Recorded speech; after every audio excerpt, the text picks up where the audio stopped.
Greetings, I'm Anna, and I'd like to share a significant episode from my life that led to my recent divorce. At 32 years old, I navigated the aftermath of my marriage with Charles, my now ex-husband. Our living conditions played a pivotal role in the unraveling of our marriage. We lived in a simple home alongside Charles's mother, Kathleen. Despite the common advice against living with in-laws, we had little choice given our financial situation. We weren't wealthy by any means. Our finances were modest, teetering on the edge of just getting by. Let's take a step back for a moment.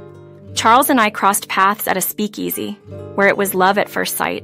After 3 years of dating, we chose to elope, bypassing the traditional wedding. Kathleen has been living with us since the beginning of our marriage. Initially, her presence was challenging, but such is the nature of relationships with in-laws, or so I thought. Despite the ups and downs, Charles and I managed to maintain a steady relationship, understanding that marriage isn't always perfect. However, 3 years into our marriage, our dynamics began to change. I came home from work one day to find Charles and Kathleen visibly stressed. Charles had just lost his job due to company cutbacks, placing him in the daunting position of finding new employment. This news was a blow to our already tight financial situation. Despite my reassurance that Charles would find another job soon, the reality hit us hard. With Charles out of work, the financial burden fell solely on me. We were living from one paycheck to the next, but I was prepared to use my savings to cover our immediate expenses, including our mortgage. This decision meant postponing my dream of starting a handcrafted ceramics business, but prioritizing our basic needs seemed like the only option. I was ready to contribute whatever was necessary, appreciating the gravity of our situation. However, the conversation took a turn when Kathleen suggested that I hand over my entire paycheck to her, claiming she had more experience managing our household finances.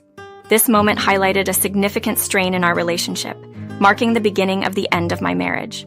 At that moment, I was unsure and conflicted.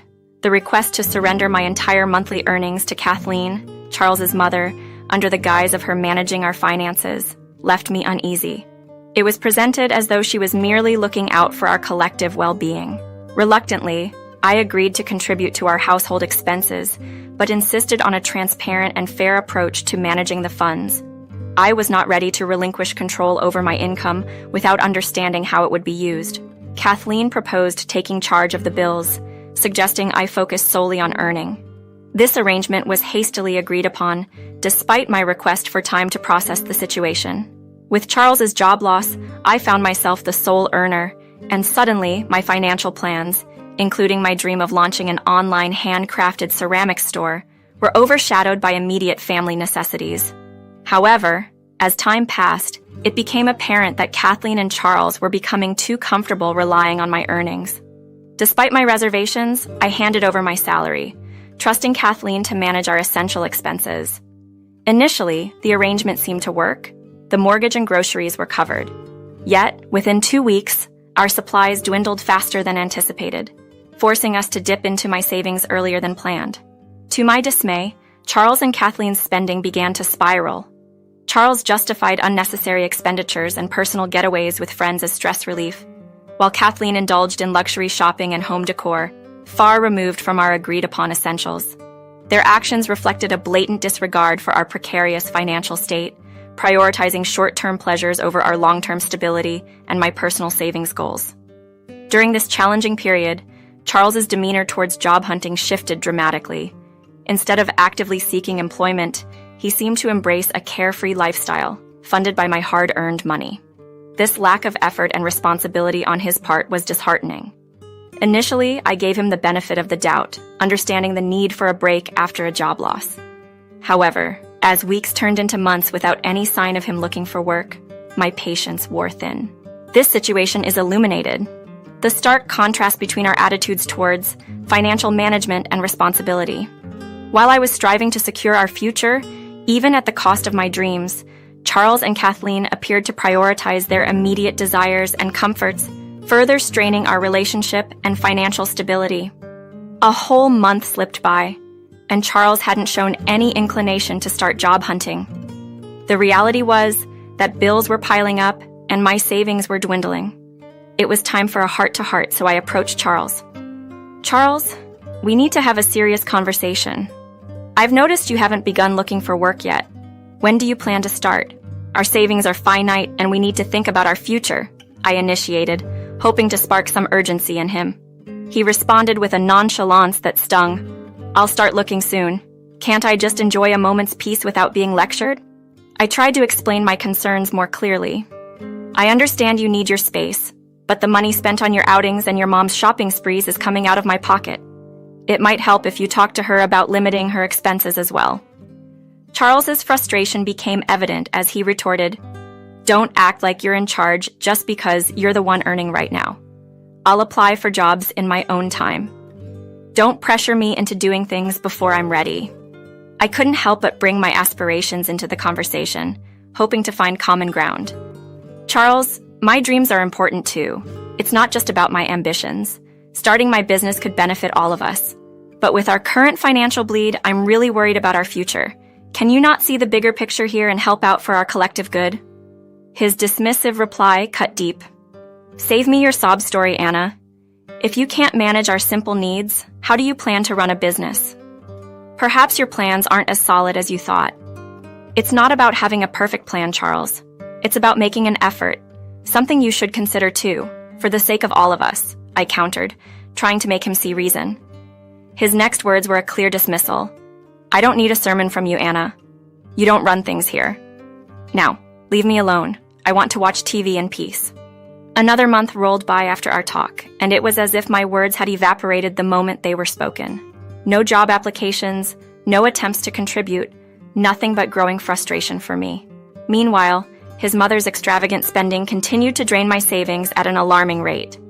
Half of my savings had vanished, and it seemed like I was caught in a never-ending cycle of financial strain, watching my dreams and security slip through my fingers. My frustration was reaching a boiling point when things took an even more dramatic turn.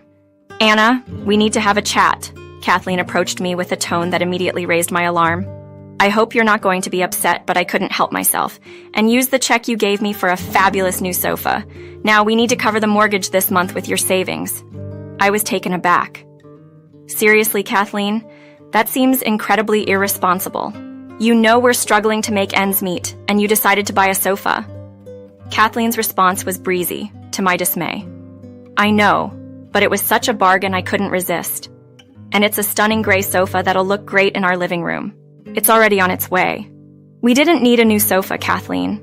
This is not the time for such expenses," I protested, trying to keep my cool. "But we did need it. Now that it's bought, we just have to deal with it. It's going to enhance the living room significantly." Now, about the mortgage money.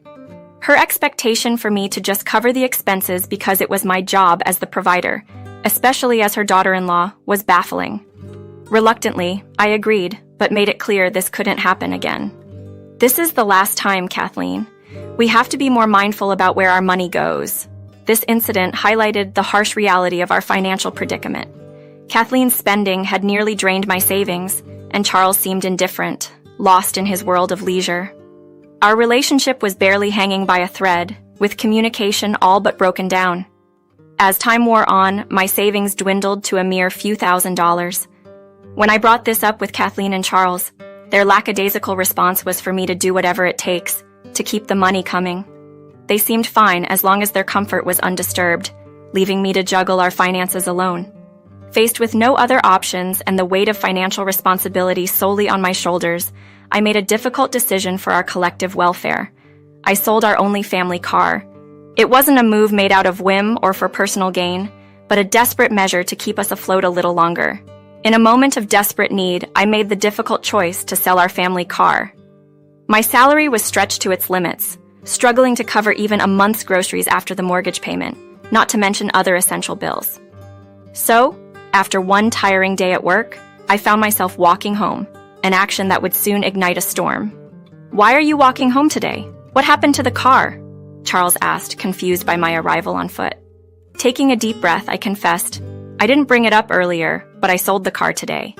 It seemed none of you were concerned about our financial situation, even though you both told me to do whatever was necessary. Given our dire financial state, selling the car felt like the right move." "You sold the family car? How could you decide that on your own?" Charles exclaimed, disbelief and anger mixing in his voice. "It wasn't a decision made lightly," I defended. It was a practical choice.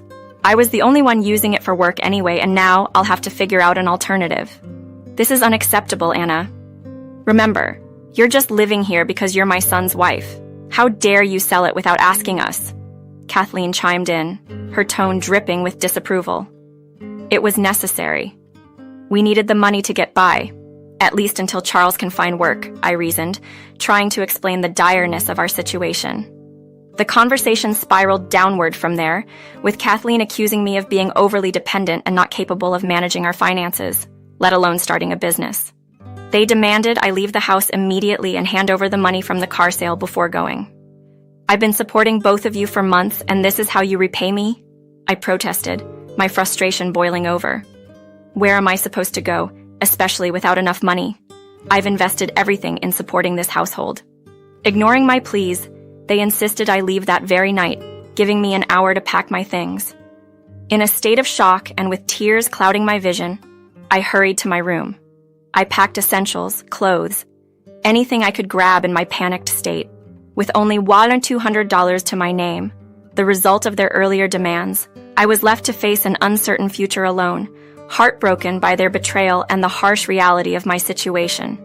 After selling the car and facing such a harsh reaction, I was left completely bewildered, unsure of my next steps.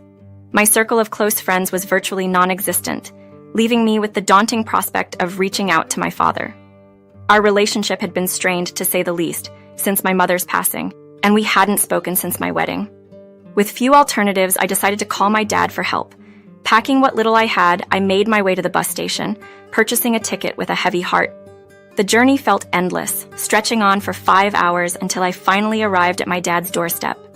Nervous and uncertain, I knocked on the door, half expecting him to turn me away. "Hey Dad, it's me. I know we haven't seen each other in a while, and I never intended to just show up, but I didn't know where else to go," I managed to say when he answered. To my relief, he greeted me with concern rather than anger. "Oh, honey, hi. Are you okay? You look exhausted." "Don't worry about it. Come in. Let's catch up. I'll take your bags," he said, ushering me inside. The living room was a familiar sight, comforting even. My dad had kept up pictures of me and my mom, which was heartwarming to see. After settling in and getting a glass of water, we began to catch up. I opened up about everything that had happened.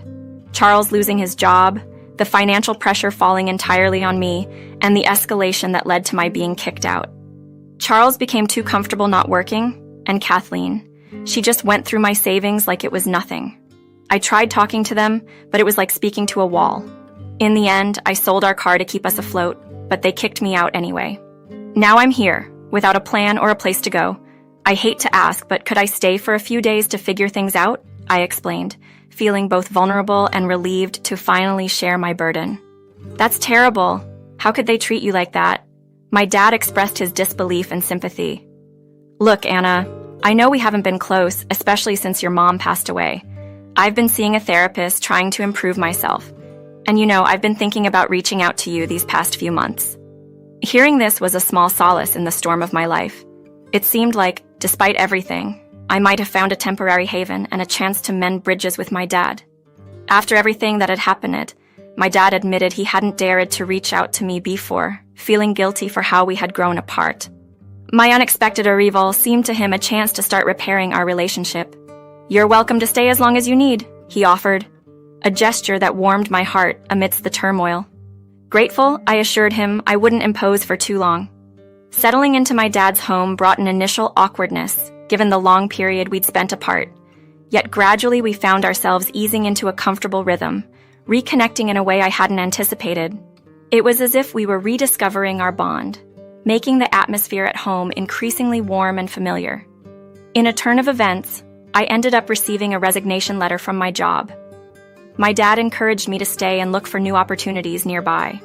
It wasn't something I had planned, but the idea of being close to him and rebuilding our relationship was appealing. Before long, our time together had us reminiscing, bringing back memories of the dad I knew in my teenage years. Then I landed a new job. Sharing the news with my dad brought a sense of achievement and gratitude. "That's fantastic, honey. I'm so proud of you," he beamed. In that moment of support, he even suggested investing in my dream of starting my own business. He saw it as a chance for me to pursue my passions without the burden of rent, a proposal that left me speechless. Despite his generous offer, I hesitated, feeling he had already done more than enough. "What's mine is yours, Anna. Think about it," he urged, insisting that investing in my future was a priority for him. Our conversation then shifted to Charles. "He reached out, but I'm considering a divorce," I confided, marking a pivotal decision in my life. My dad's support during this time not only offered me a sanctuary, but also helped me envision a path forward, one where I could finally focus on my growth and aspirations. Needing time to focus on myself, I embraced my dad's generous offer and threw myself into realizing my dream of starting a business. This venture, something I had always dreamed of, suddenly felt within reach. I quickly got to work, sourcing materials, planning my first product batch, and even hiring a graphics designer and a few employees. Balancing this new endeavor with my part-time job was challenging, but I was determined. My dedication paid off.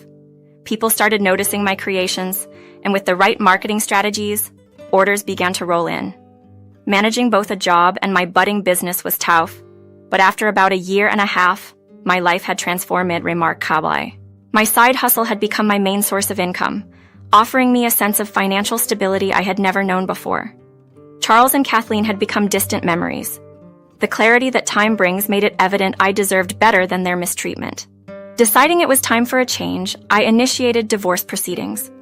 The process wasn't easy, but it felt like a step towards freedom. Charles appeared indifferent to our divorce, unaware of my success until I decided to make a bold statement. I drove up to their place in a sleek BMW to personally deliver the divorce papers, wanting them to see the strength and success I had achieved on my own. Their surprise was evident. "Whose car did you borrow? Or are you working for rich people now?" Charles sneered, unable to believe the car was mine. "That car is mine, and it's thanks to my nonsensical store," I replied, revealing the source of my newfound success. Their disbelief turned to envy and desperation as Charles confessed to their financial struggles, hinting at a desire for my help. The irony was not lost on me. These were the same people who had used me and discarded me when they saw fit.